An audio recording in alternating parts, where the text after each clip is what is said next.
All right, the Vampire Lestat is back, and the premiere episode, Detroit, completely flips the script. In this video, we dive deep into Lestat de Liancourt's chaotic 2025 rock tour, his raw mental breakdown on stage, and the shocking truth about his relationship with Louis. Why did Lestat really start the band? Was the original interview with the vampire book full of lies? We break down the psychology of Lestat's childhood trauma, Daniel Molloy's investigative digging, and the wild red pea scene. Let us know in the comments. Do you think Lestat is trying to rewrite history out of guilt, or is he finally exposing the truth? Hell yeah, break down today's title, Detroit. Self-explanatory. First and foremost, I'm so excited that this show is back under a new name, following suit with the books.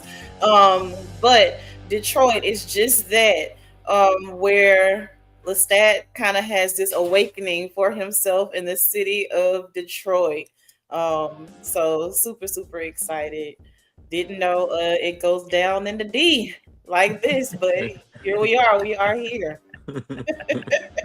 Like on Tubi, the Dirty D. Yes, it's so cold in the D. All right, so the premiere introduces a drastic shift in tone from Interview with the Vampire, moving from historical elegance to a raw, grungy 2025 rock and roll world. All right, so this question is going to you, Britt. What's that? How does, I said, what's that? How does this jarring new environment reflect Lestat's internal chaos? Ooh, that's a really great question. You know, I always say that. So, one of the things that I noticed about it was that it was very confusing at first when I watched it. I had to watch the show about I watched it 4 times. I'm not going to lie. I'm going to tell my truth. I watched it 4 times. And when I watched it 4 times, what I noticed was something different every time. But basically, it was like total just debauchery, and it was chaos, and it was sex, drugs, and alcohol and stuff everywhere going on. It was just like throwing spaghetti on the wall and seeing what sticks. It was just, wow. It was very overly stimulating. Very overly stimulating. It was vampire ADHD. It was yes. Immortal yes. ADHD. / a little bipolar, a little schizophrenic. And a little neediness. Neediness too. And if somebody needs a little accommodation, because there was a lot going on. A little accommodation, a little of the right medication. There's a lot going on. A little libations. I was very overwhelmed. A little libation. Libations, yes. I was like, what is going on right now? But then I realized the theme is rock. And that is the epitome of rock, is chaos. Books, Girls, and Furs, thank you for joining us as always. Love to have you with us. She's watching from work, y'all. This is Haiti's team. It's the Fang Gang. Corey, the question: how does this jarring new environment reflect Lestat's internal chaos?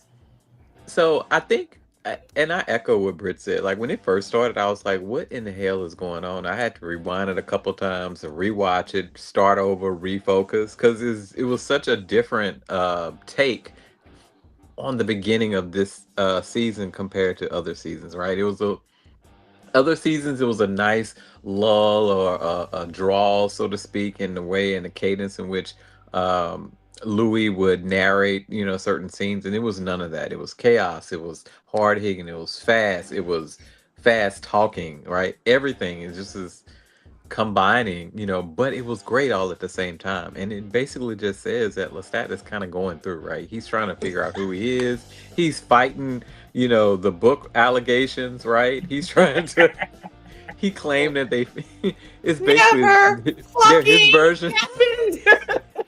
Lies. It's his version of fake news, basically, right? And so he's trying to spin it, and yes, it's so funny because you do not see that version of him in the previous seasons. So I love the chaos. So I love it. Here we see the Brat Prince, right? We've heard that moniker before in referring to Lestat, but here we start to see the Brat Prince, as he's known by the fandom. Hell yeah. So the internal chaos doesn't have any place to hide anymore. So everything is front and Lestat centered. And so, as I mentioned before, you see vampire ADHD on steroids with LSD and along with the other drugs. So you're seeing the chaos of this immortal being, but he is also having some human problems, right? And so it's just like you mentioned, this is his version of fake news that he's combating, all the internal chaos that was already there, but it wasn't at the forefront because we had Louise stories going on, we had Claudia's story going on, we had all of those things that we were able to focus on. Now we're able to see the hot mess express that is this beautiful creation that is chaotic, that is Lestat.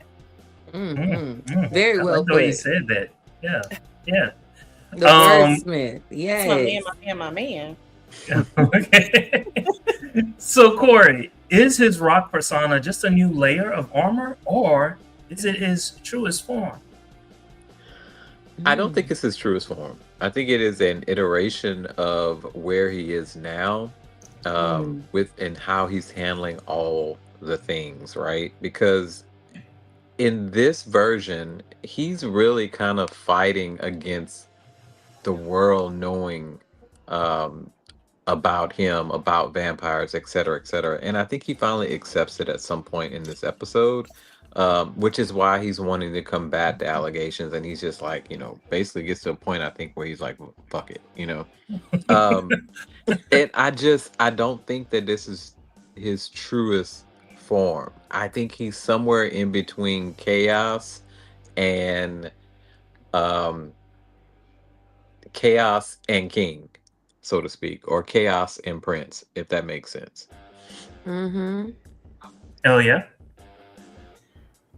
I respectfully disagree, and I think you just tied it in a bow for why I disagree.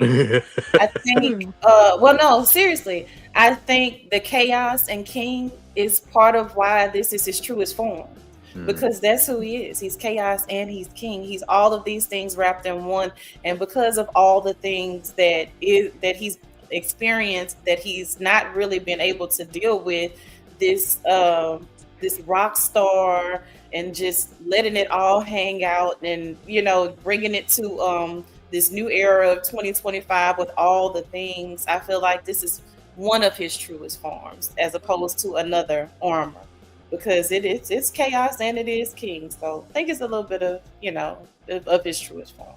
And you could be right, because I'm thinking about the books, and there's a part in the books where he laments Louise despondentness and being so maudlin about everything, right? And that was a chief concern of his, if any of you read the books, right, about Louis' attitude and how he's so drab, etc. and and I think that kind of supports that. Like, he wants to be in the open, he wants to live his life in a way. That's why the vampires want to kill him. You breaking all the rules. Right. This is not how we live. So far we have possibly two opposing views. Britt, what do you say? I'm the tiebreaker. Okay, so I'm on the fence. So help me think it through, okay? No shot there, Brittany. You're on the fence. Pick a spot. Help me think it through, okay? Okay, so look, this is how I feel. So didn't he drink Kasha's blood? Yes. Yeah. Okay, so doesn't Kasha's blood cause chaos? Or mental instability, like, because it's so much information at one time? Not really. I mean, I understand where you're going, but not really. Not really. Okay. So all Kasha's blood did was make him immortal, correct? Well, it made him stronger. Made him stronger, a stronger immortal. Mm-hmm. Okay. Now, going down that path, thinking about what he has done in his life, hasn't music been the forefront of everything that he's done? Hasn't he always had music as something that was vital innately to who he is? So a musician always wants to share their craft, their art, for the most part. So I think I think I have to agree with Elia, where he's become, what did we say, Elia? That he's chaos and king. There we go. He's chaos and king because he's artistic. He's a musician. So he has all these different layers. He got layers. He's an onion. Got layers to his shit. I love that. I love that. I Okay, love so it. let's move on just a little bit. So Louis tried to destroy the book's manuscript by burning a laptop, completely unaware of cloud saving. What does this hilarious yet telling action say about Louis' desperation to control the narrative versus Lestat's immediate decision to weaponize a global music tour to fight back? Wait, can you say it one more time? That was loaded. Yeah. Is Lestat driven by a genuine pursuit of truth, or is this an ego driven defense mechanism to outrun his own guilt? I don't think he feel guilty because I don't think he think he did anything wrong. You're like, Because what? it's Lestat. Yeah, I don't think he feels I'm guilty. motherfucking Lestat. I ain't do shit wrong. I think it's more of Louis feeling guilty because you thought you burned that shit, much like me. Now realizing, like, dang, it's in the cloud. Deleted from Yeah, I everywhere. think he feel bad about that. Because Like, oh snap, I got it's Bay his- caught up. it's perspective driven, right? So it's coming from the lens of Louis. So I feel like Louis feels more guilty than anything. If anything, I feel like Lestat's reaction was warranted. It was 100% warranted because it's just like, if we go back to one of my favorite lines in the show, I was being hunted, and all of these things that you get from Louis' perspective of how things happen. And it's like, wait a minute now, Louis. Wait a minute. Did you not enjoy going down the proverbial rabbit hole? Did you not enjoy your French white, the levitating, and all the things, but you were being hunted? It's a matter of perspective. So, Corey? Do you? So I won't say that it's guilt. I don't think he feels guilt.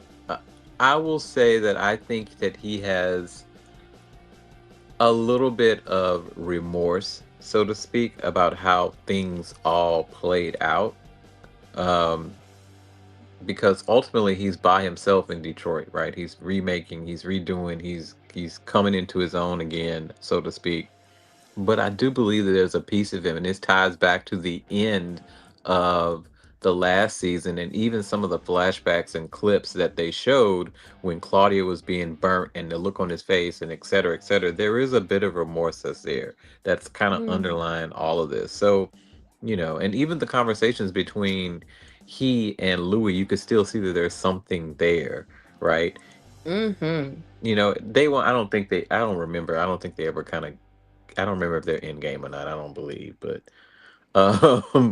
there is still something there, like a remorse, so to speak. So I don't think that it's ego driven at all.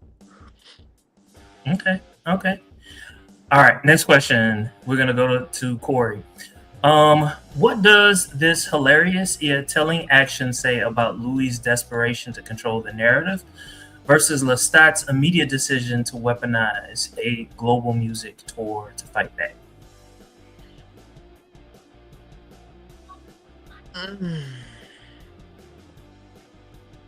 I won't say that. I don't really feel that Louis was necessarily desperate. I think that he realized that when he was talking, that when telling, is that he shouldn't have been doing as much talking as what he was doing. I don't necessarily feel that it was, that it was a desperation on his attempt, because he knew damn well what he was doing. He knew he wanted to talk. He wanted to run his mouth. Louis liked to run his mouth, right? So Louis knew full well what he was doing. And I won't say that it was desperation. I think it was Louis being Louis. And Louis kind of lives for the drama and everything that happens as a result of the drama. On the flip side, I think Lestat is,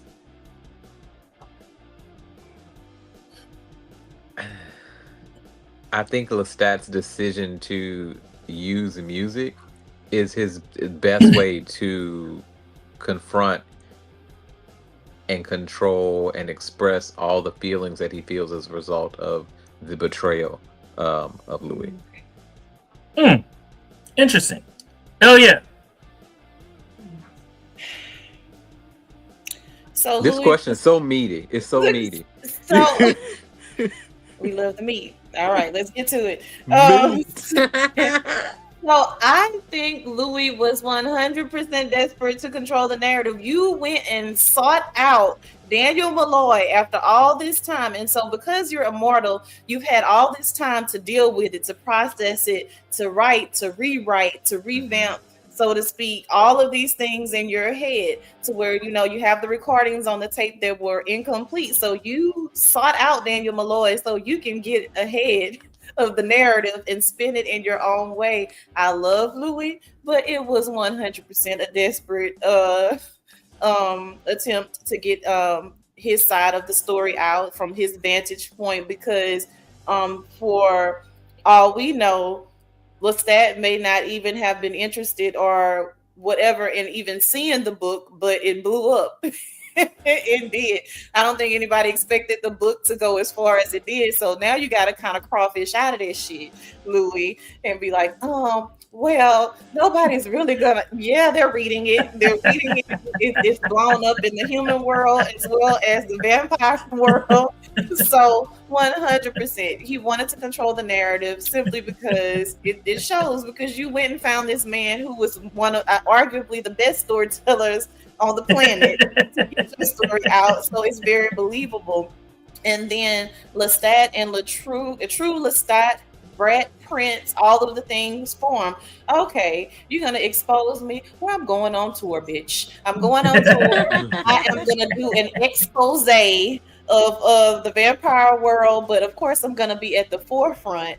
I'm gonna paint myself in a light that you can understand from my vantage point what this looks like, what it's like to be me, not necessarily a woe is me, but here I am. This is me, and this is what's going on. And so, if I'm gonna do it, theater de vampire, and all the things that are Lestat with the theatrics and everything, I'm gonna do it. I'm gonna have it where theater meets rock band meets world tour, and Louis with your petty ass, even though Beyonce might not be covering me, you're gonna still see me.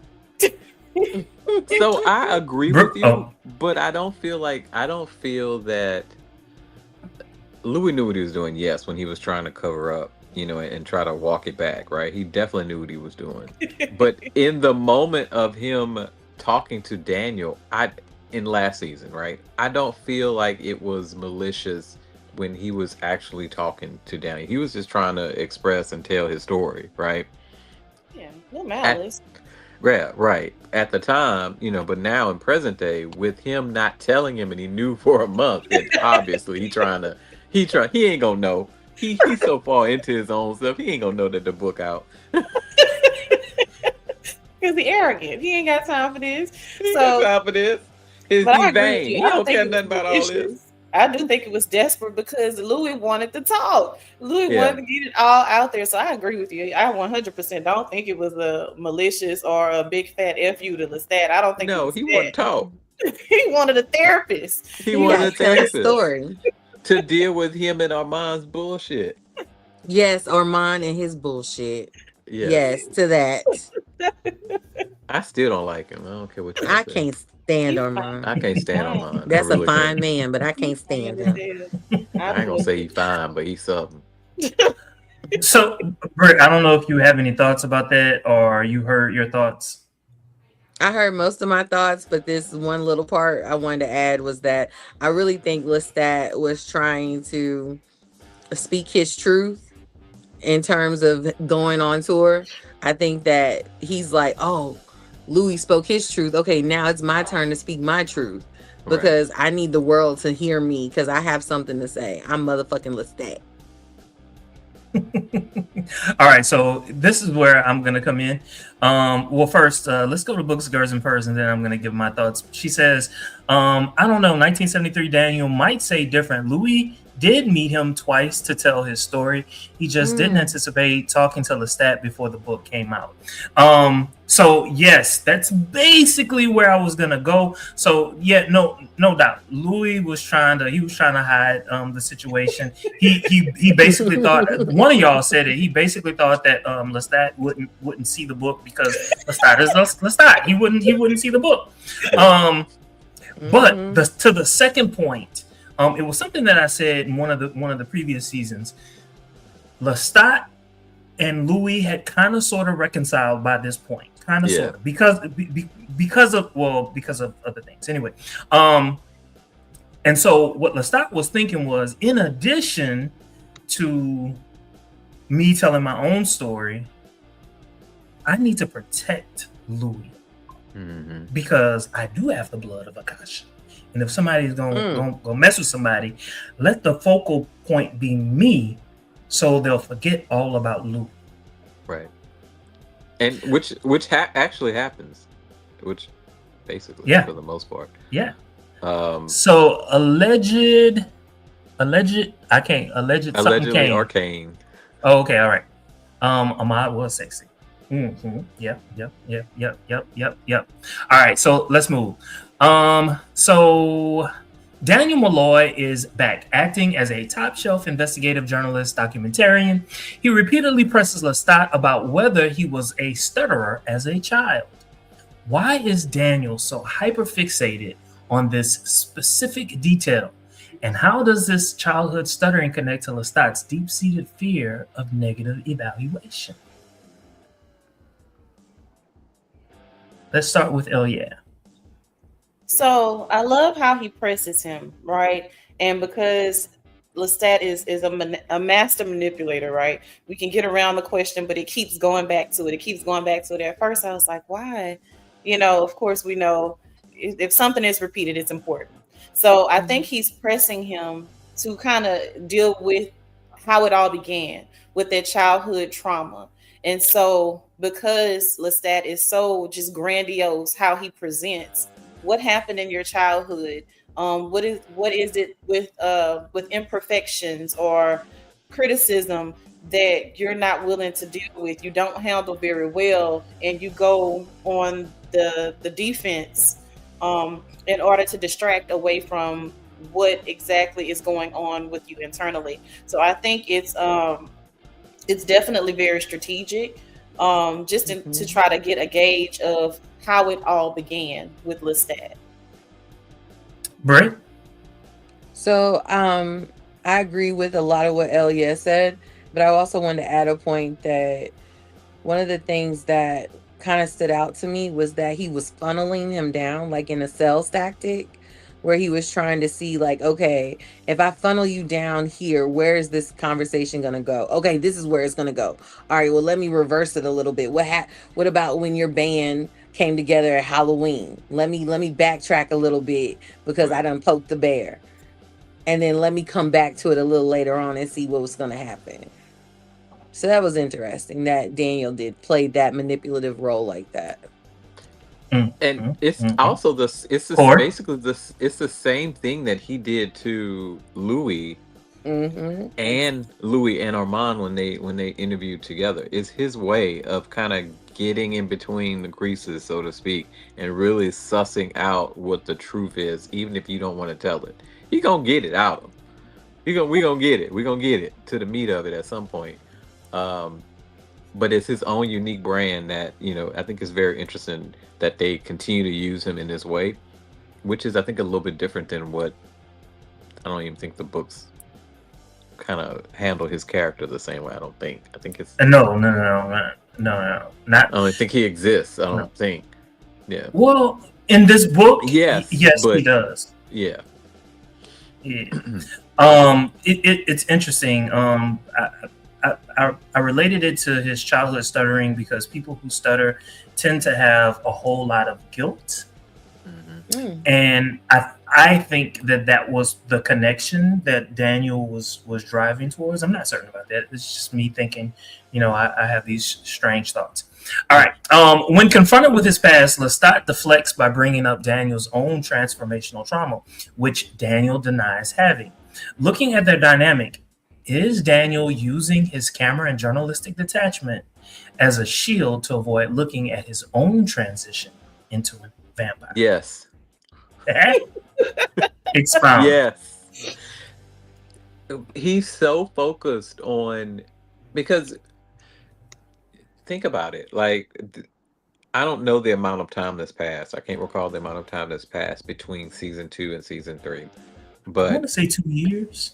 but even, it's short, right? It's not a whole bunch of time, but it's such a drastic change for a character, right? To be human and then to be immortal, for us to see him, and he's completely accepted this new state of being, that there's no issues, there's no concerns. He's just, you know, he's really embracing the life, right? There has to be something, right?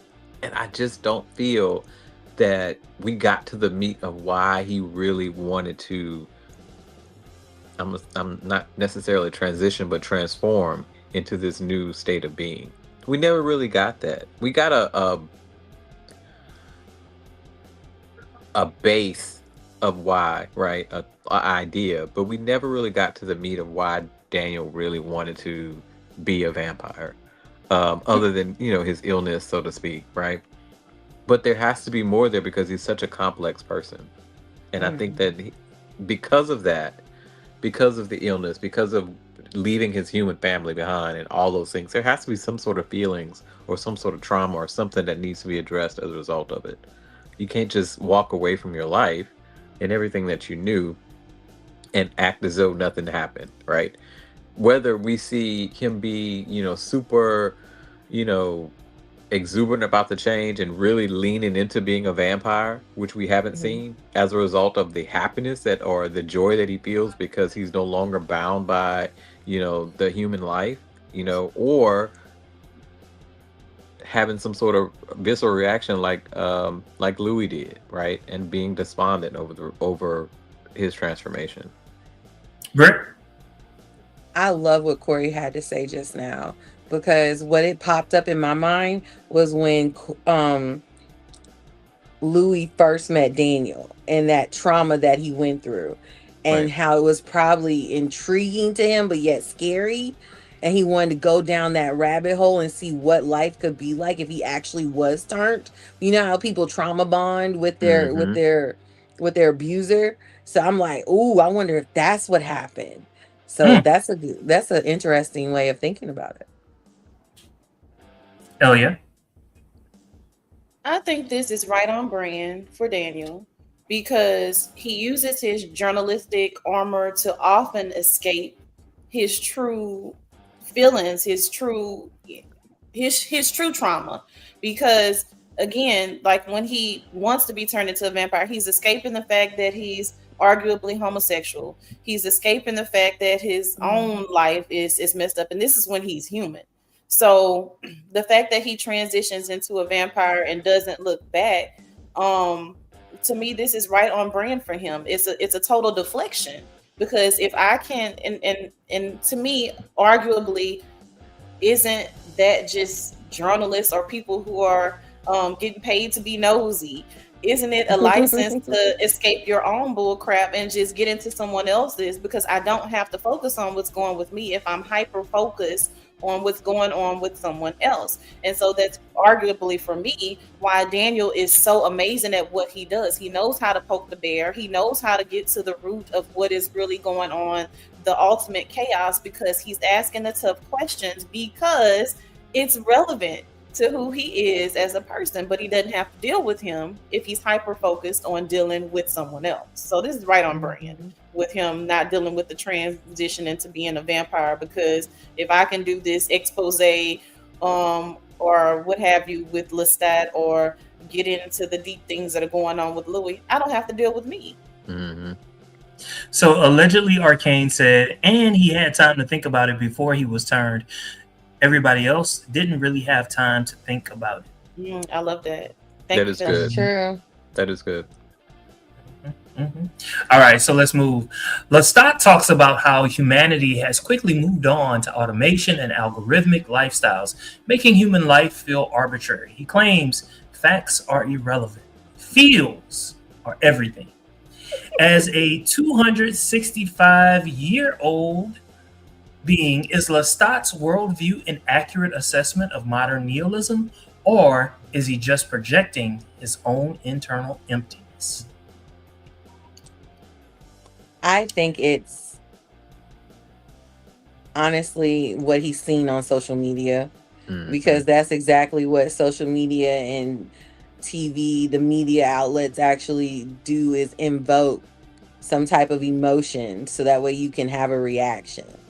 And they want you to be an impulse buyer, or they want you to be an impulse reactor to the situation.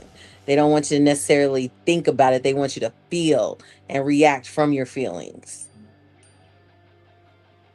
Corey? I also think that I think it's really just a snapshot of where we are. I think it's a political statement that the show has made, or a statement on society, not necessarily politics, a statement on society where we are, right? And people have said this over and over, because of the rise of social media, et cetera, et cetera, et cetera, that we're losing a piece of ourselves, right? And facts no longer mean anything. It's really all about how you feel in the moment and all this other kind of stuff. And I really think that the point of that piece in the show is really to bring that point to light, right? That where we are in the moment. And he said some other things too that kind of delved into politics and other stuff that kind of ties into almost like social commentary, so to speak, which is what I think this is. Oh, yeah. I think his worldview is right on point. I agree. And albeit, yes, he has some internal emptiness. That both things can be true. I agree. I think this is right on point of the worldview. And to put it from a previous season, the Odyssey of Recollection. Facts don't matter. They don't. They really, really don't. Because what's factual for me could be fiction for you, as we see with Lestat spazzing out. Never lies. Would you like to become a rewards member? No, thank you. No,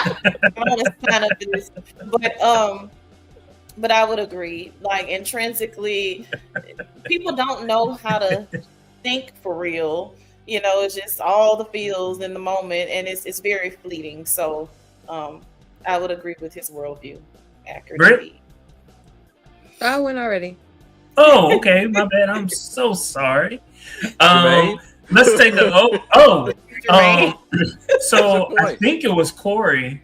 Who said what I was going to say, which was basically that Lestat is, for all intents and purposes, a man of the time.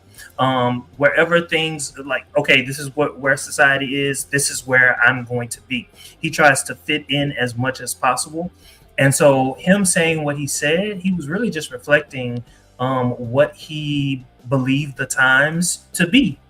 And that was it. Now, I do agree with that there's some truth there. He does have some emptiness, and let me explain how and why. He has emptiness because his first lover, Nikki, dead and gone. His second lover left him. We're going to talk about that a little bit later. His mother. Louis tried to kill him. His daughter tried to kill him. Along with his child. With good reason. We're not going to cut out, this is for a good reason. And he is dealing with the guilt of his own actions. Now, as it relates to his mom, there was really nothing that he could have done, because he knew. If you read the books, he knew his mom was going to leave him. So, but at the same time, he's still empty. He's like, where is his love? Right. All right. Now, before we go any further, though, I did want to ask you all something. I know that Britt mentioned earlier, the more she watched the episodes, the more she saw that she didn't catch the first time. What were some of the things that we saw? And my mind is fixated on that first scene. But you don't have to limit it there. What were some of the things that you saw in this particular episode that made you say, what the? Or What does this mean? Mhm. While Corey is buffering, I'm gonna deal with the fact that they got this damn doppelganger in there with that bad wig. To me, that was laughable, and I'm gathering, that's to have him be able to be a vampire, but at the same time have a human form, frolicking out there. But initially, like it kind of got past me because much like you all, I watched it multiple times and I'm like, whoa, what is happening? And then I think it was like maybe the second time that I watched it where I can focus a little bit better. It was like, you don't have your contact in. And I'm like, what is happening? What is this? Who is this? What's going on? Mhm. So that piece kind of stood out for me. Just to Corey? So for me, it was the DJ and the callback to the theater, and that was a whole like, oh wait, who is that again? And trying to recall exactly his role and why is he with Daniel too? That's the other thing. Of Why is he all with people. Of all people, why is he with Daniel? But okay, I'm gonna leave that alone till a few more episodes. Um, but that and that whole time period, so it was nice to see someone from that particular part of the story not related to the main characters in this version of the show. Um, and the other thing was the other parts, the amount of sex that they showed, because I don't feel like we saw that much sex in the second season as they were showing us those clips. I was like, did You I were miss? traumatized, Corey? No, not at all. I was just like, did I miss some? Who are these different men? I didn't understand. It was the bellboy. right, all on the elevator. Just Yeah. yes. I was here for it. I was Um, too. I just felt like, we had missed some people. Obviously, we did. To me, that was The- rock and roll. That was rock and roll, and the chaos and Yes. just like debauchery. As Brittany mentioned earlier, to me, that's the life of a rock star. This is what you do. Rock star lifestyle might not make it, but we gonna try. Yeah. So some of the things that I saw, first scene, Louis. When Louis walked in, one of his legs Yes. were missing. I noticed that. And I sent y'all a text last night. The reason for that, and he says it in his little monologue, meaning Lestat. He's recalling what happened after the situation with Akasha. Yeah. So at some point, Louis loses his leg. Armand loses an eye. And I was all for it. I was cheering and clapping. That bitch. Now, in Anne Rice's world, vampires can grow back limbs and things like that. The only time that you can't grow back limbs is like if you were made without one, or like if you were made without an eye. We're gonna see. We might see that a little bit later. Like the process of it, like it might be like it just happened. Like when they were showing the sale or whatever, the transaction, I think it must have it was very recent because they looked like they were still kind of battered and bruised and whatnot. She tore a piece of them off. Also saw Baby Jinx. If you read the books, Baby Jinx is important. Of course, they changed the character quite a lot. Baby Jinx was a 14-year-old. This girl is not necessarily a 14-year-old, but they named her Baby Jinx. So some things are going to be consistent. We have a comment from Ayana M. All right. I don't know if you guys remember one of the prostitutes from season 1 when Louis was a pimp was missing a leg, and Louis even points it out. I wonder if that was foreshadowing. Good question. Okay. All right. So Baby Jinx, the Fang gang. On the same line with Baby Jinx, did you catch the part where Lestat was basically hallucinating on his drug-induced fever dream or whatever when he referred to people as muses? The muses? Okay. Okay. All right. And speaking of, we're gonna go straight into that. Let's see. While performing in Detroit, Lestat experiences a massive breakdown where his vampire armor completely cracks on stage. He realizes he was the one holding the band back. What triggers this sudden collapse of his performative ego? Let's go with Brittany. So was this when he OD'd on her blood? Yeah. Okay, so when he OD'd on her blood, he had like a ethereal moment where he was like out of his body and he was really experiencing like the ultimate high. And when you're high for the first time, your brain is like on its like third eye on a whole nother level. And so he's like, oh my gosh, I am not on my shit. We got to figure this out. What are we going to do to fix this? I need to look at myself because I'm fucking up. Corey? I agree. I think the drugs was a catalyst, right? The drugs and the music, I think together was a catalyst and the thoughts and the feelings that all came at once was what caused his quote unquote vampire armor to go down, so to speak. And being hit with all those emotions and all those people that he hurt or that he loved, and he saw the faces of Louis, and at that point was when he saw the death of Claudia again, and all those things kind of hit him at once. And I think that's when he kind of got a real dose of his life and the effect that he has had on others and how they've affected him. Oh yeah. So, as a music lover and as an artist, music evokes emotion. And so I'm sensitive about my shit. Right. You couple that with some good/bad drugs. Doesn't matter how immortal you are, at some point the walls are gonna come tumbling down.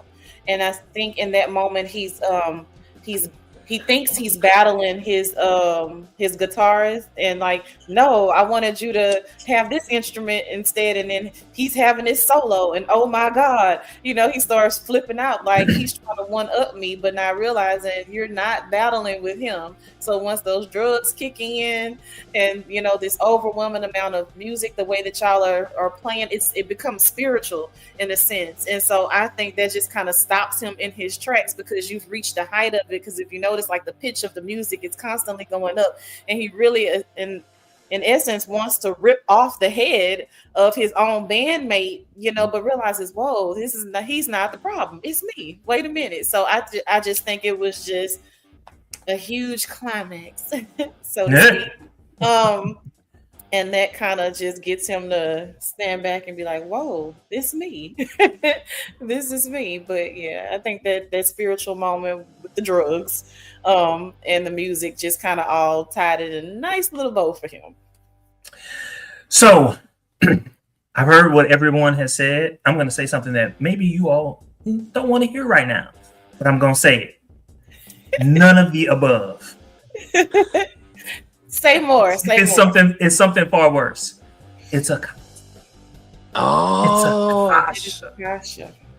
In that particular moment, Lestat was going to do what Akasha had planned on doing, so she stopped him. She pulled him back. Mm-hmm. She gave him all of those memories, enough memories that would stop him. What he was going to do, he was going to do in a rash moment. Mm-hmm. But what Akasha has planned, she has plans for. Yeah. So she ain't gonna do it the way that he's planning on doing it. Mm-hmm. He was actually about to bite the drummer and kill all the people in the room. Because he was so out of it with anger at the drummer. I mean, not the drummer, the guitarist or whatever. He was just about to snap. Yep. All right, so Lestat feeds on Baby Jinx while she is tripping on LSD and MDMA, causing him to hallucinate and lose control. In the book Queen of the Damned, she is turned as a teenager. Y'all, there's a story behind that. She was 14-year-old. She was giving birth to her child, and she died during labor, and some vampires turned her. But anyway, given the dark nature of their encounter in the elevator. Do we think the show is portraying this as something Lestat would only do under the heavy influence of drugs?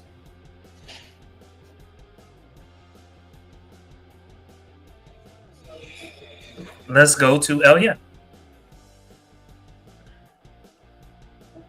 So, if we're dealing with the fact that she was only 14, I'm going to say yes. Only under the heavy influence of drugs, because of that whole debacle with him never wanting to turn Claudia in the first place. So that would be my premise for why I would say, yeah, he would only do that on the heavy drugs. Rick? I think that when he sees children, he sees the innocence in them. And I think that he values that and he doesn't want to take that away from them.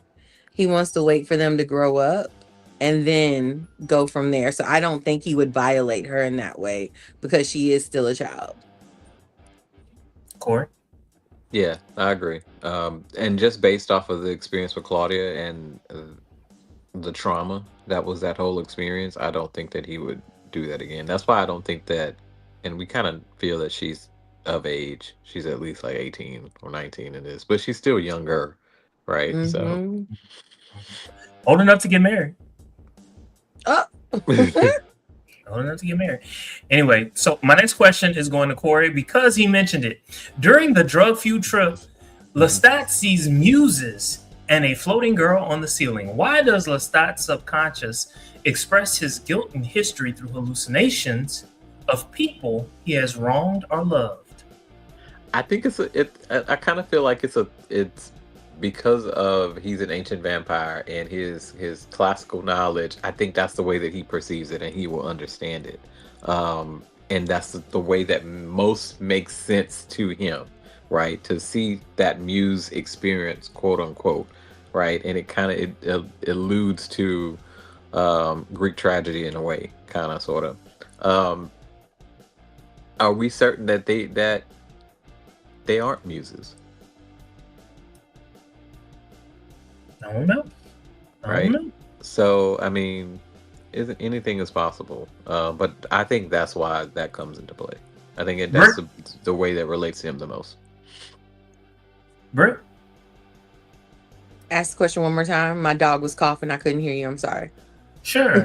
Why does Lestat's subconscious express his guilt and history through hallucinations of people he has wronged or loved? I think that for Lestat, in order to actually connect with something on a emotional level, he has to have some type of connection to them in terms of whether that's love, whether that's anger, whether that's fear, hate, bitterness. He has to have some type of emotional connection because that's the only way he would value their opinion and what they think, what they feel, what they have to say based on what he's doing. Elia? He's not as cold as he portrays, and that's why it's the subconscious. And so the drugs and everything it helps to kind of bring down the barrier of the armor or whatever that he's put up. So he's not without remorse. So you're hallucinating because you actually do have some sense of guilt. And so you feel way more than you allow people to know. And so I think he's kind of haunted in a sense. Red Thought. Do y'all think that Baby Jinx was a bait to make Lestat trip for the other vampires to kill him? That's a good thought. I hadn't thought about that, honestly. I don't think they're smart enough to do that. You mean the Tooth Gang? Fang Gang. I don't think they smart enough. I don't think they were smart enough to kind of pull that off. So they're not smart enough for strategy. I hear you. I hear you. Britt? They weren't the smartest cookies in the bunch.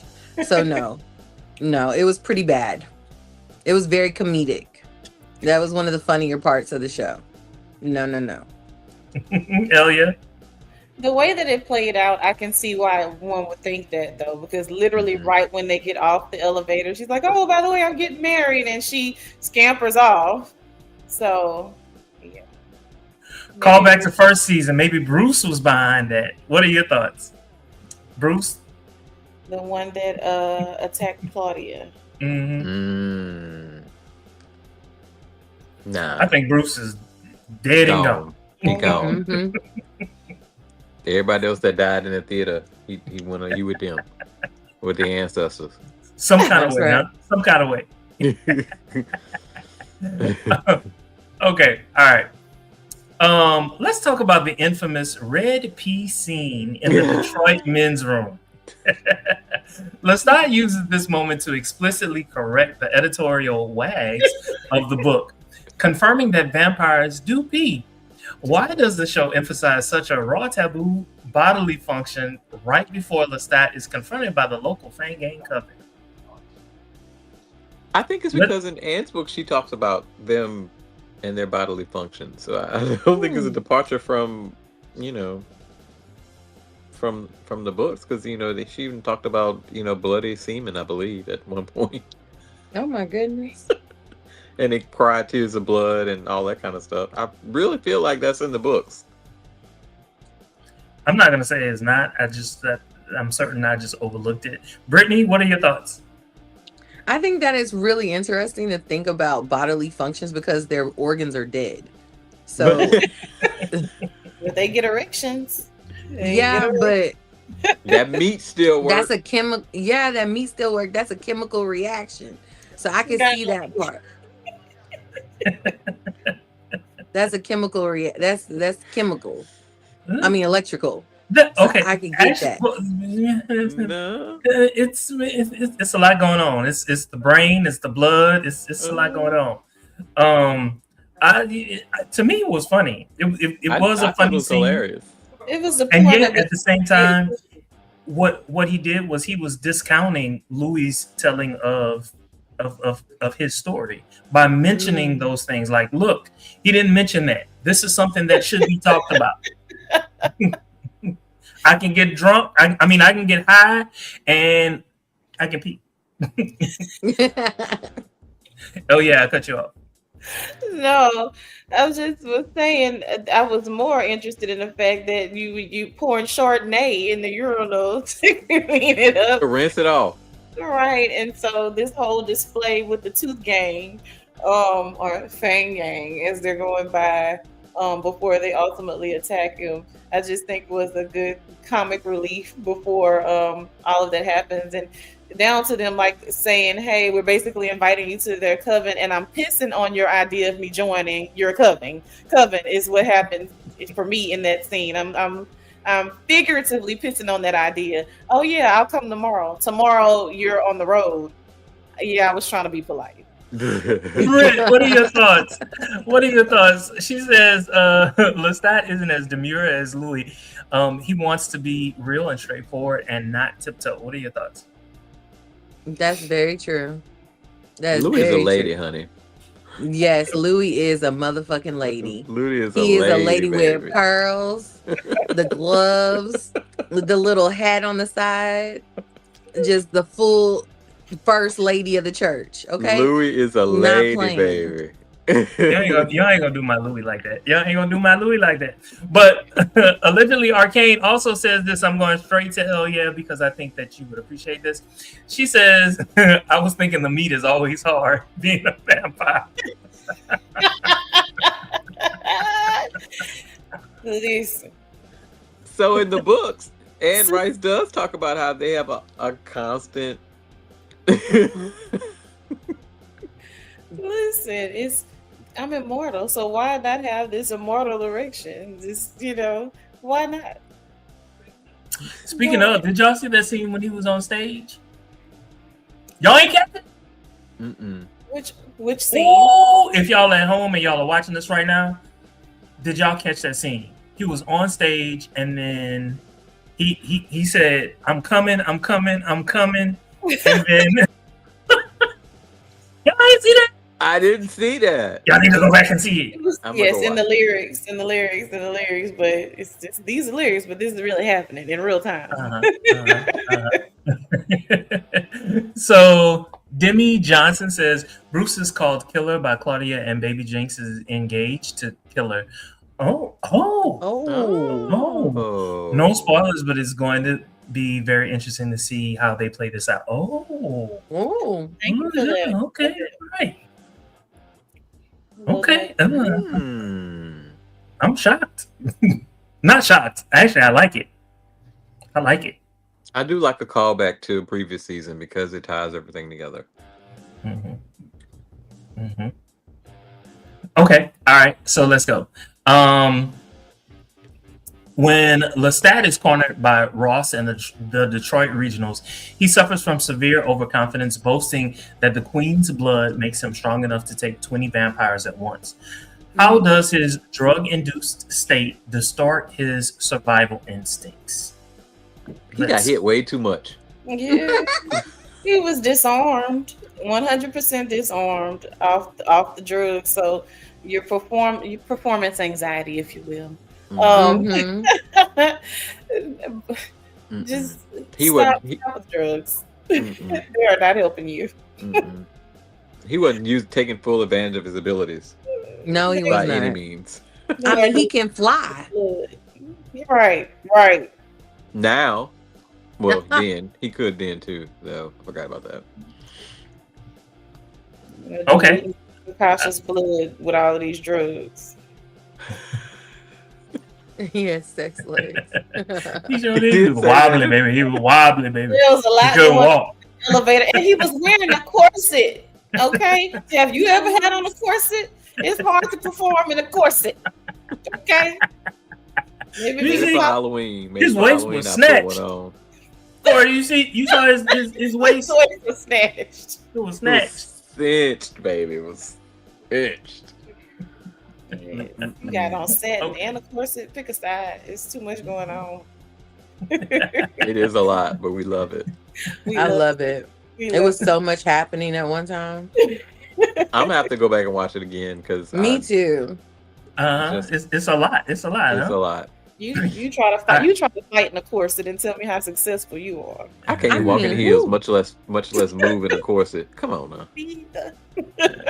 All right, so Lestat casually ranks sex as merely the fourth best thing a vampire can do to avoid thinking about the past, placing it below killing, draining, and sipping.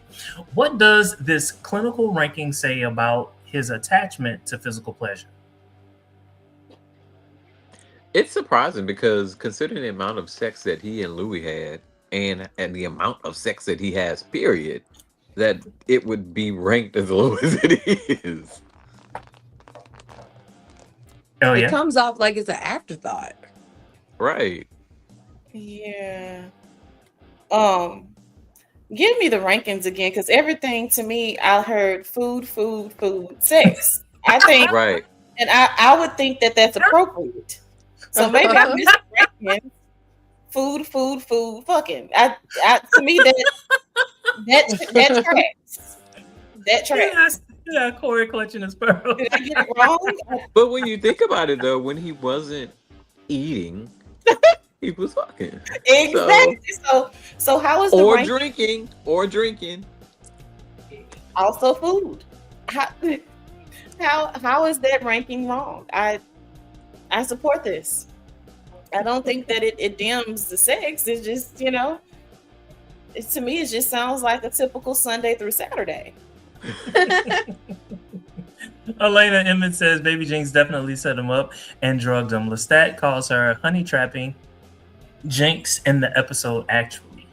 Honey trapping.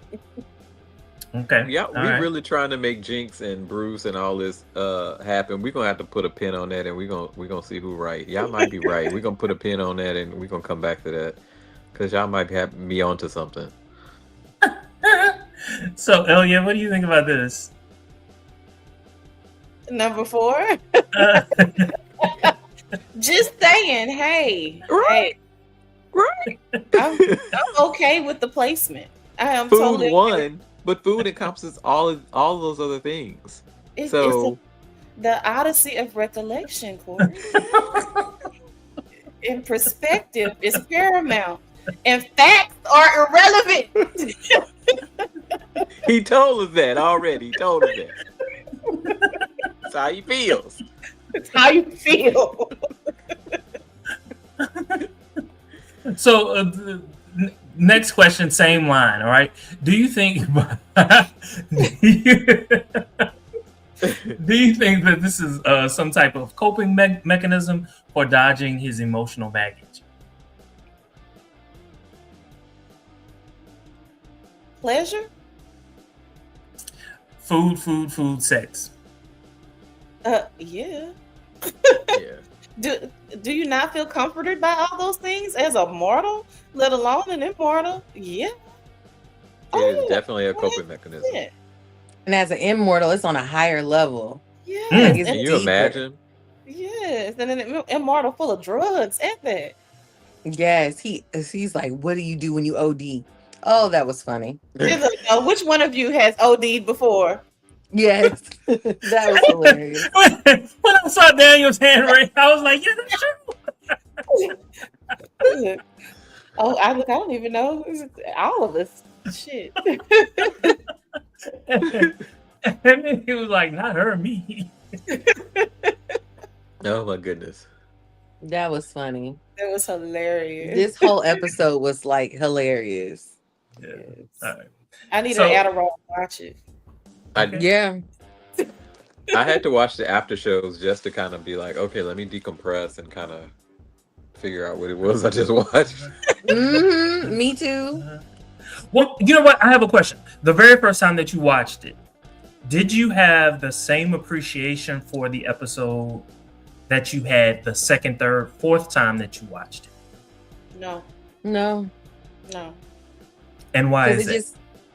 it just seemed deeper. Every time I watched it, I got in deeper and deeper and deeper. Like, oh, this is happening. Oh, this is happening. Why didn't I notice this? Oh, this happened. Like, it just got exciting because I was like, wow, there's so many layers to this.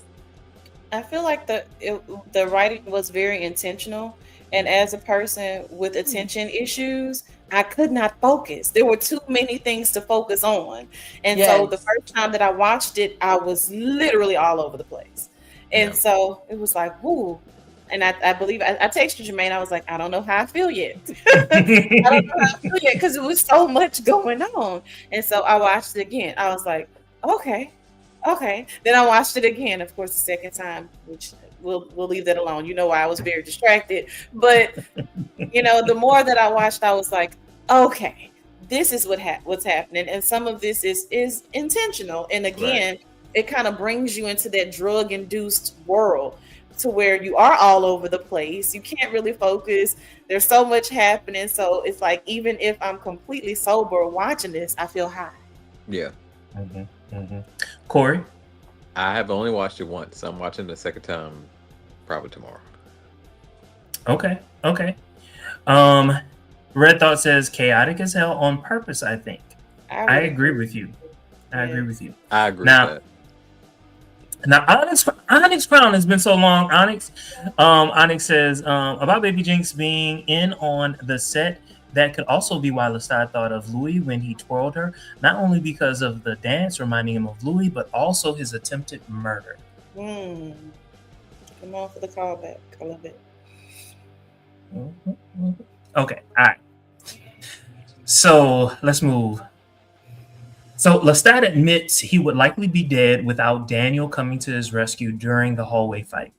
Considering their antagonistic interview dynamic, what shift occurs when Daniel, the mortal, the now vampire journalist, becomes Lestat's actual savior? I think he kind of, instead of documenting and listening to and chronologizing the story, he actually becomes a part of it, right? Like he becomes a part of the Lestat mythos, right? Instead of just listening to the drama and trying to dissect it from a journalistic point of view, he actually becomes a part of it. And I think that's going to change their relationship going forward a little bit, maybe. Like it feels like it's kind of gonna give me Scooby-Doo Gang a little bit. I don't know.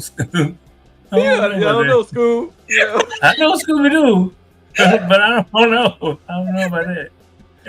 meaning that Daniel's gonna be involved and roped into He more part of the things because clique. he part of the clique now, and he's gonna be involved in more stuff. Hell yeah. What occurs when Daniel, the journalist, recently turned vampire, becomes Lestat's actual savior? I read that for Brittany, really. For me, it just speaks to now Daniel is part of the community. He's full vampire now, and I think savior is a stretch for Daniel. Yeah. Daniel wants this damn story.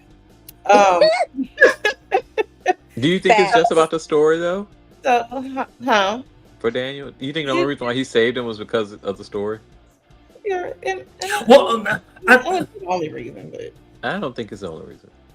yeah, I don't think it's the only reason. I think there's a part of him that wanted Louis. There's a part of him that wanted Armand. There's a part of him that wanted Lestat. There's a part of him that you know what I'm saying? And so whatever I can, now I'm doing this documentary. I also, for him, if you go back to the end of season 2, they were calling into question his journalistic integrity. And so by having this documentary, that would prove, what he was saying was the truth. Especially, when you consider the fact that on camera, Daniel says, "I'm a vampire." yes. Britt, your thoughts? I'm sorry. I normally wait till the end. No, it's okay, because that is true. When he said, "I'm a vampire," like, you're not supposed to admit it to mortals. What are you doing right now? Oh my God. What is happening? Everybody's chaos. What? Like, it's dope. So allegedly, Arcane said, "Fantasy of it all." Okay. All right. So at the end of his rope, Lestat is reunited with his former lover and mother, Gabriella. Gotta add the In the books, it's Gabrielle. He notices her new hair and takes shelter with her. It's another word for sex. Why does Lestat always regress to maternal or primary figures when his modern grand illusions of being a god completely falls apart? That's on brand for him, because this is like within the books. Anytime he's in distress, he summons Gabriella. I did think it was very weird.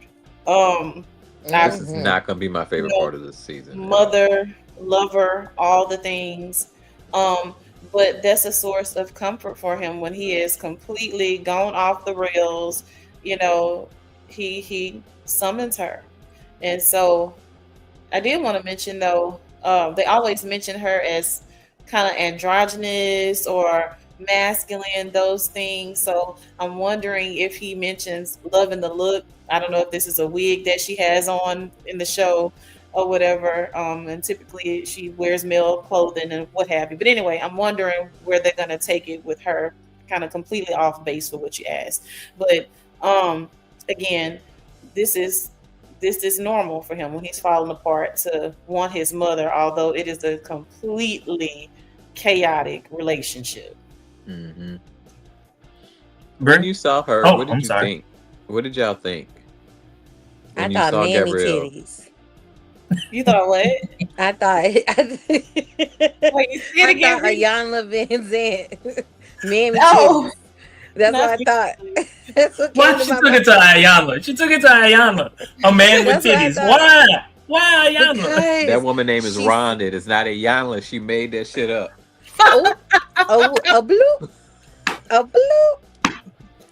We do not endorse those comments at all. But that's what I thought. Allegedly. I busted out laughing. Because I was like, yo, this is real talk. Like, he really is on some mammy titty shit. Because he needed that comfort. And comfort is very inappropriate. But he needed that comfort to build himself back up, to have that ideology that I am a motherfucking god.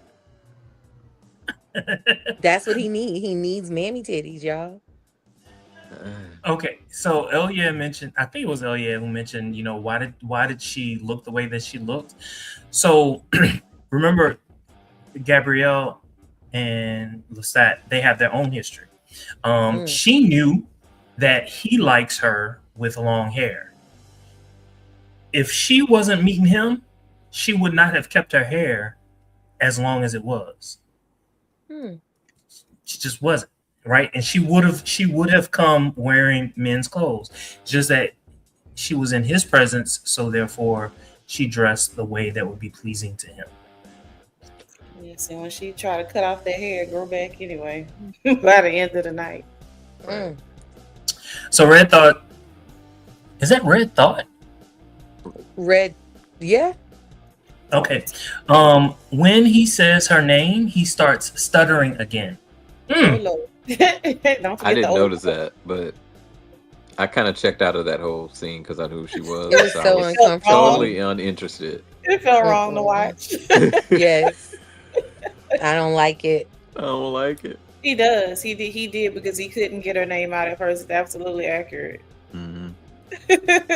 I'm curious how they're going to make her look different, though. Like, I really expected someone a little bit more severe in terms of the androgyny and, the look. I expected more of a Tilda Swinton look. I have no clue who that is. Okay. Well.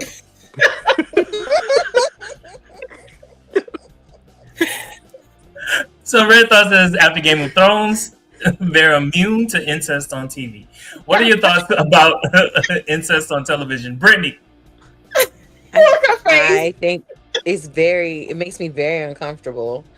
It's not okay. It's like boundaries, danger. No, I don't like it. I don't like it at all. Just very uncomfortable to my core. It doesn't make me uncomfortable simply because I like a lot of the period pieces, and so that's not something that was very uncommon. I'm not gonna say, oh yeah, I love watching incest on TV. It's not that, but I'm from the South. Yes, these things are abnormally normal. Not okay. We don't endorse that statement. We do not. Disclaimer: definitely do not endorse it. But as far as watching it on TV, the shock value is not there for me. And I think I'm on brand with Red Thought or Red Thought, however you pronounce it. I'm immune to incest on TV simply because it's there. It's everywhere. I'm just not. The shock value is not there for me. I'm not gonna say I love to watch it, but I'm not uncomfortable. Like I cannot get through this scene. I'm not that there. Corey?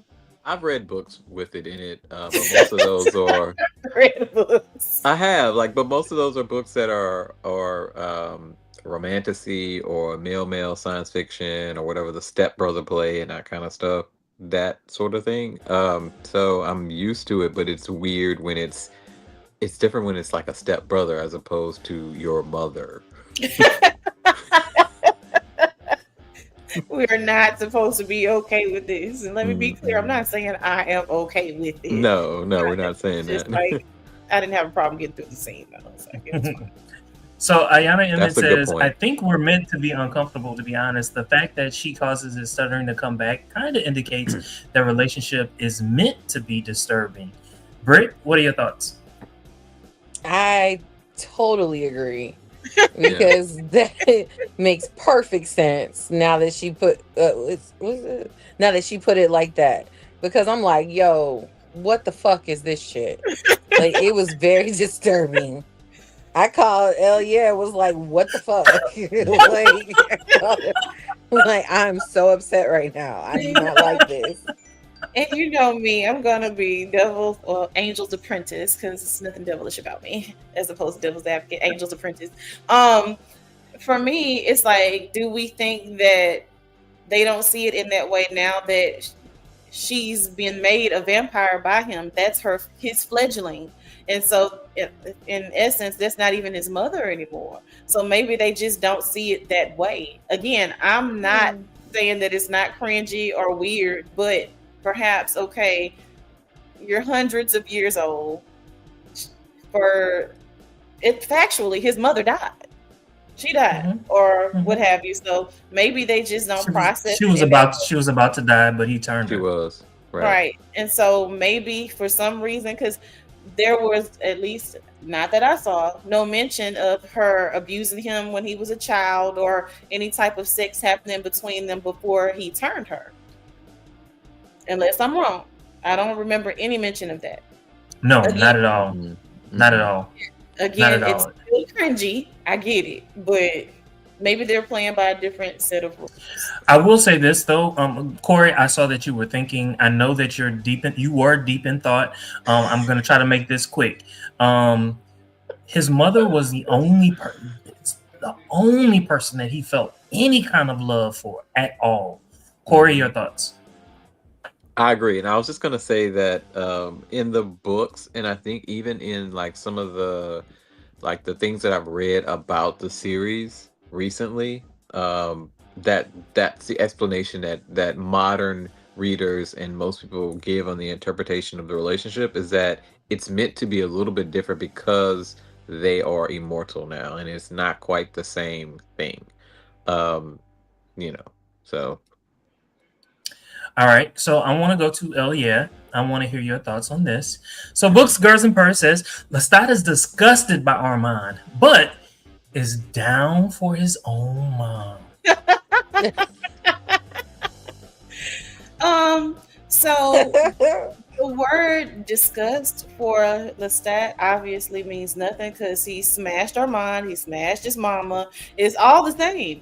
So it's just now... With Armand did a lot. Armand threw a brick and hid his hand. He did. Armand did a lot of duplicitous things. Underhanded. So, as far as his mother is his fledgling. He made her. He did not make Armand. And so Armand, not in a sense, Armand is more powerful than he is. So he has a little bit of disdain for him there. I think Armand is a simp. And damn. I do. I think he's a simp. He is, and he has all the feels for being 500 plus years old. He has all the feels. Facts are balls. We're back to that. You think he has no balls? None of the balls. And actually, I think now that since Lestat has drunk the blood of Akasha, he is one of the most powerful vampires in the universe, in Anne Rice's universe. I think he's even more powerful than Armand now at this point. So, wow. Britt, your thoughts? Brittany's buffering. I am. You're right. Thank you for that, Corey. Okay. Armand is a shit show. And I just said it because fuck Armand, and Lestat is more powerful than him. Like didn't Lestat come back and save Louis?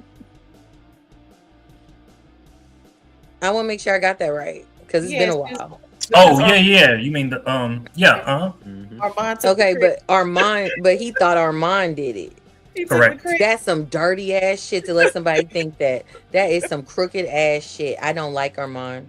I like him, but I don't like him, if that makes sense. I haven't liked him since last season. Exactly. So. Nothing. I'm gonna keep that to myself. All right, so Tootie in the booty.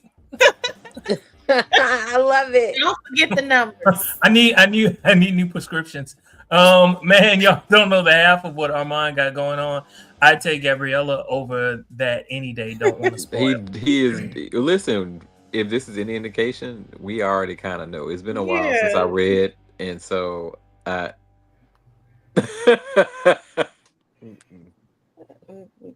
A perpetual fuckboy. That's Armand. Trash ass. Trash. The and ultimate nothing wrong being a fuckboy. fuckboy. He is. He said it's a hot vampire summer. No, it's not that. It's how dirty and how underhanded he is. That's what it is. Yes. It's not so much that he's a fuckboy. He's so sneaky. Then he had the trifecta. He done smashed Daniel. He smashed Louis. He smashed Lestat. He for the street. One for all for one. He community did. The trifecta. Come on, not for the community, the vampire community. He's all for the But think vampire about community. in context. So in Anne Rice, she's very sex positive. So that's I mean, no judge. I'm not judging. If you want to be for all, be for all. But damn, at some point you gotta slow down. Well, it's decades in between all of that. You know what I'm yeah. saying? And And they get bored. there's They're someone that immortals. y'all They don't get even know bored. about. There's someone that y'all don't even know about just Damn, yet. there's more dick.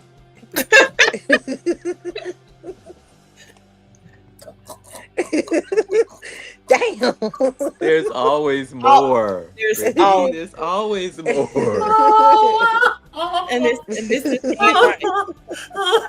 This is Anne Rice's world. There's always more. There's always more. I love it. This is amazing. I'm having a wonderful time. Do y'all think Lestat is confusing sex with love? No. Wait, you can't get the question out. No. No. Good question, but no. No. Mm-mm. It's Lestat. Mm-mm. So I do think he loved Louis though. I agree with That you was on some one. different type of love. That was toxic. Yeah, it was, but he loved him, and a lot of times, sometimes it is. I always that was love some this toxic. But this is the question. Oh, I'm sorry. I cut you off. No, it's okay. I was about to say all of Lestat's love is toxic. His mom, It is. That's Louis. It's right on brand. that's But why I we want y'all to love think him. about why. I want y'all to think about why. Armand said it himself. Once you turn a vampire, whoever you turn as that vampire, they're going to leave you. Yeah. They are going to leave you. Every single person that Lestat has turned has left him, Left. including Nikki. Yeah. Nikki was the first to leave him. Mm. Now this is about Armand. He lied for 77 years, war crime level. That's a long time to commit to a lie. That it is. 77 years to He believe a even lie. built lies on top of the lies. Look, the And epitome of- used his powers to mess with his mind and make him think that it was true. the epitome of I'm gonna take it to my grave. Oh, that's right. I can't die. I'm never gonna tell the truth. And gaslit Daddy Lou. I love Daddy Lou. I love it. With his prison of empathy. Oh God. Yes. And kill Claudia. I mean, these comments, they just keep coming. We all on the same page. Mm-hmm. All right. So what he does to Daniel in the books is Alcatraz level of shit. Damn. That part, Armand, is cray cray. That's like something I would say. Psychopath. Like he Okay, really is. Tootie Like in in the the books, book. he is crazy. Like he's crazy. All right. So looking ahead at the rest of the season, Lestat warns the viewer never to play two nights in Detroit. Do you think this entire season will be a dark journey of Lestat uncovering his own guilt? Or will he successfully manipulate the narrative to remain the hero of his own story? He the motherfucking hero because he Lestat. Well, we kind of already know that the whole chronicle is about he was Anne Rice's favorite character. So the chronicles, the story is about Lestat. Through and through. Look how he posing in the photo. Yeah, it's about Lestat. So ultimately, he will become right, but we just here for the ride. Literally and seriously. figuratively. I've been around y'all too long. So this is what I'm going to say. I think when she originally wrote the book Interview with the Vampire, her favorite character was actually Louis because Louis was supposed to be her, right? That was her favorite character. Oh wow. Yeah. I think she responded to what fans were saying. Fans actually liked Lestat. Right. And so she was like, what is it about Lestat? What is it about Lestat? And then she took herself out of it and she just looked at him, and that's the type of person that she would want to be with. She would want to be with a person like Lestat. So yes, in time, Lestat became her favorite, but initially Louis was her favorite character. And you can kind of tell in the way that Louis was written in the beginning as opposed to how he was written in later books. Kind of, sort of. It changes a little bit, the perspective of Louis and the relationship between Lestat and Louis and how she writes Louis is a little bit different when she begins to embrace Lestat a little bit. I don't know about the heroic part of it all, of the question, but I do think it's going to be a dark psychological journey for Lestat, because we've already begun with episode peeling back these layers. And so less of a manipulative journey down the path of being a hero, and more of who is Lestat really. I'm excited to see what's gonna happen, because the whole thing felt like a dark, evil nightmare, and I'm like, whoa, what's about to happen next? Because we in a drug-induced nightmare, and I'm all here for it. Yes, let's Baby, go. Akasha gonna bring it out of ride. everybody. She gonna bring it out of everybody. Everybody gonna be on some bullshit. I'm also hoping that they introduce the other immortals in the series, because in this book you start to see more of the others. The ancient ones, the old ones. I forget what they call them in the books, but we gonna see it. I don't know if it's gonna be this season, ancients? but we gonna see the who? The ancients. Yeah. Yeah. Okay. At least like I don't know if it's gonna be this season, but definitely season 4. Oh, that's exciting. We should see at least like 1 or 2. Maybe not all of them, but like 1 or 2. If we see Akasha, we ought to see at least, what's her name? More I can't think of her name right now. The witch turned vampire. The twins. Not them. It starts with an M. They both start with an M. Or are you talking about Marius? Marius. Not Marius. The late in the movie, in the book she's something different, but in the movie she So it's a woman you're talking about. Yeah, it was a woman. Maharit. Yeah, her. That's her. Yeah. Her. Okay. All right. That was my last question. But we still have more to go. On a scale. Well, first, is there anything that we did not talk about that you want to talk about?